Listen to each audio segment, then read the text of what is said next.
DSRV crew. They're on alert ever since that submarine was overdue in filing a check report. They can be alerted after a known accident, or when contact with a submarine is lost for an extended period in an organized exercise, or when there is reason to suspect that a casualty has occurred.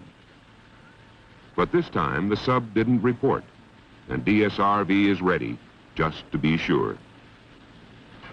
Every system is groomed for maximum readiness. Pre-selected mission equipment is checked and loaded for transit. Briefings are held. All 15 of the DSRV crew are working hard. A successful rescue requires a lot of teamwork. They're part of the team.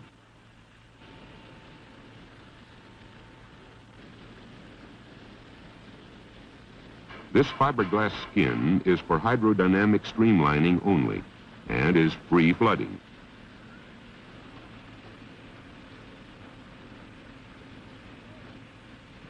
Inside, 3 connecting pressure spheres, each 7.5 feet in diameter, hold the controls, diving crew, and rescuees. Most of the systems and units are in smaller containers in the free flooding areas fore and aft. These containers are pressure compensated. The response phase starts when the DSRV is ordered to move. Depending on the distance to the disabled submarine, the DISUB, DSRV goes directly from its own waters or is moved overland to a port with proper facilities nearer the distressed sub. But in this case, that sub is remote, and the DSRV must go to an airport for airlifting. The basic coordination is part of the rescue system and was worked out long ago. The Military Airlift Command of the U.S. Air Force provides the 3 C-141 aircraft for the airlift. As soon as a sub-miss is suspected, the Air Force is alerted. They are important members of the team. Simultaneously, the nearest nuclear submarine modified to be a mother sub is shifted from previously assigned duties and directed to the remote port.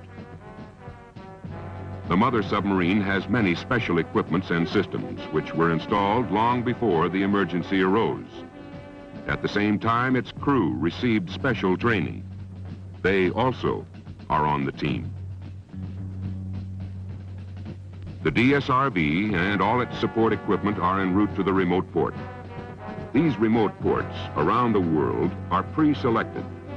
They have adequate piers, cranes, etc., with the nearby airport having appropriate runway widths, lengths, and loadings. These required facilities are checked out. Even the roads from the airport to the pier are mapped, considering width, overhead clearance, and corners that the land transport vehicle can negotiate. The DSRV is about 50 feet long, 8 feet in diameter, and weighs 35 tons. One C-141 carries the DSRV. 2 more C-141s carry the support band, skirt, and mother sub pylons, auxiliary equipment, and the DSRV crew. At the remote port, a United States representative makes arrangements to receive the rescue vehicle and its support equipment, and move them from the airfield to the port, and takes care of all customs and logistics problems with the help of local officials. Of course, the people first on the scene are still working too. They're vital members of the rescue effort. They're sending back information on subsurface topography and temperature profiles, wind and sea conditions, currents, existing weather, and the long-range forecast. Now it all comes together. Part of the mother sub's special equipment are TV cameras, which observe the DSRV when it's piggyback on the sub. Once loaded, the mother sub and DSRV head for the search area. On the surface, they proceed at speeds limited mainly by the sea state, or they may move at 15 knots submerged.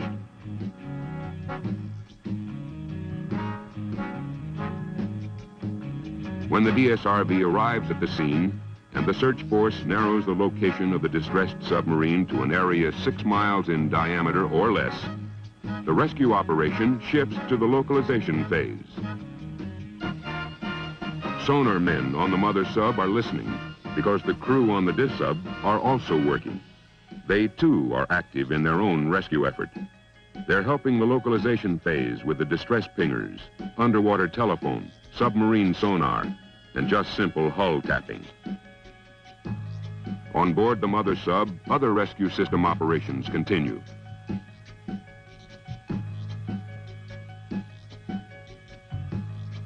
Before launch, responsibilities of the first crew are study the available data and develop an operating plan.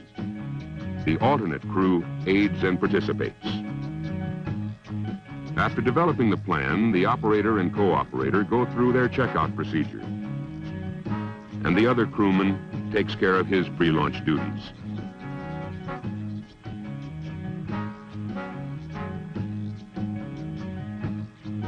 The vehicle's effective search speed is 1 to 2 knots.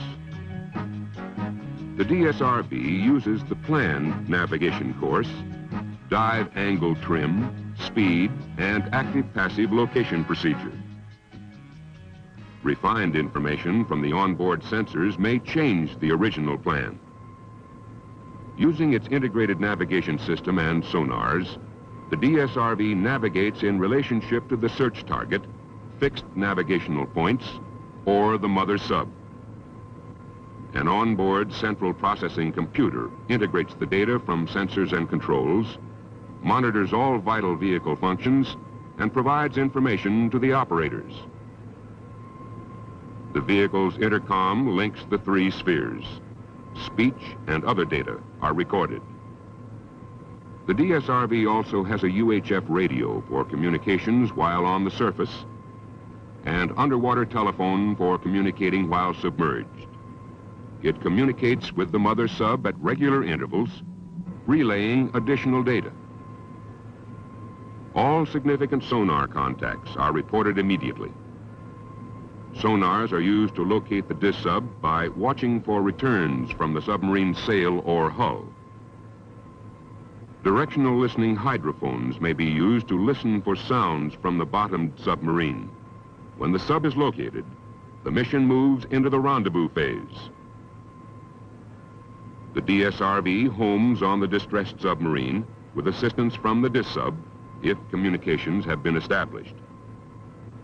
Rescues can be accomplished with a passive, disabled submarine.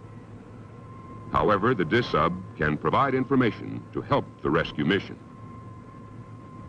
If communications have not been established with the dis-sub, the DSRV will determine the extent of damage. For visual observation at close range, the vehicle has 5 viewports and 6 television cameras, as well as external lights and film cameras. The DSRV fixes the dis-sub's position. The vehicle is equipped with 2 releasable miniaturized homing transponders, HTs. The vehicle returns to the mother sub if time does not allow initial mating on the first trip. Propulsion and control are provided by a stern propeller within a movable control shroud and 4 ducted thrusters to control pitch and yaw. The DSRV has a sprint speed of 4.5 knots and a maximum sustained speed of 4.1 knots. In mating to the mother submarine, the various ballast systems are adjusted for a neutral attitude. The DSRV eases onto the pylons at near 0 velocity. Then it notifies the mother sub when the pylons and mating skirt have positive contact.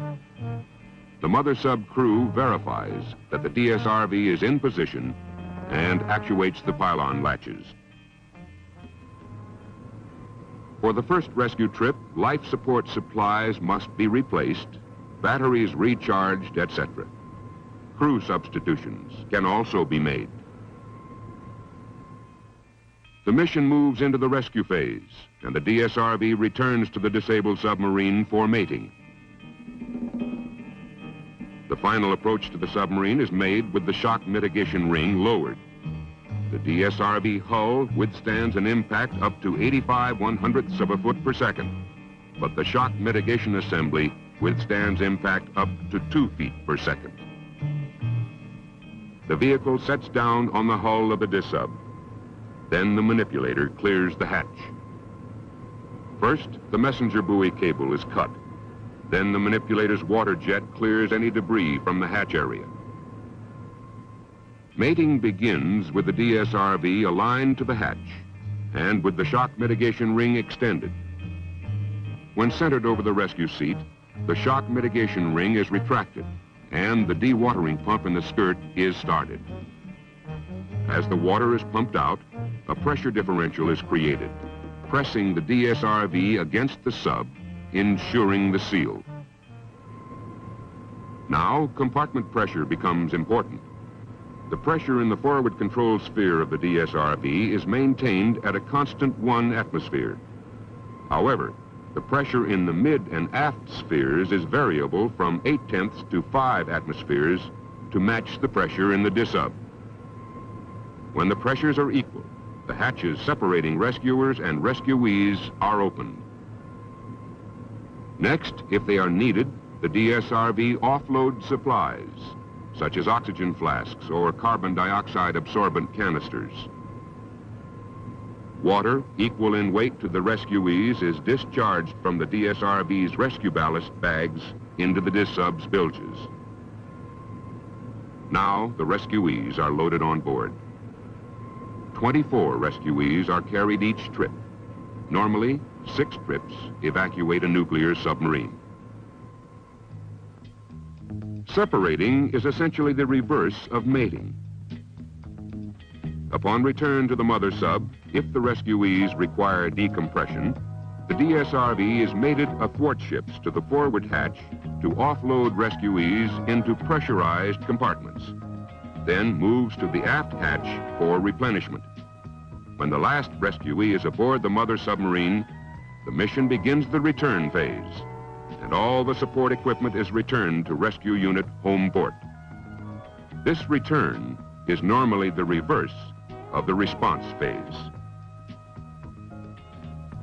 The DSRV can also work from an ASR-21 submarine rescue ship, which is equipped with decompression chambers and other deep diving systems. The catamaran ASR launches and recovers the DSRV through the center well. The DSRV may be supported by a ship of opportunity if a mother sub or ASR are not available. The DSRV has many safety features. In the event of entanglement, the manipulator can be jettisoned, as can the downhaul winch and the pan and tilt TV units. All ballast can be released to increase buoyancy. There is an independent emergency power system, an emergency breathing system for each sphere, and fire extinguishers in each sphere.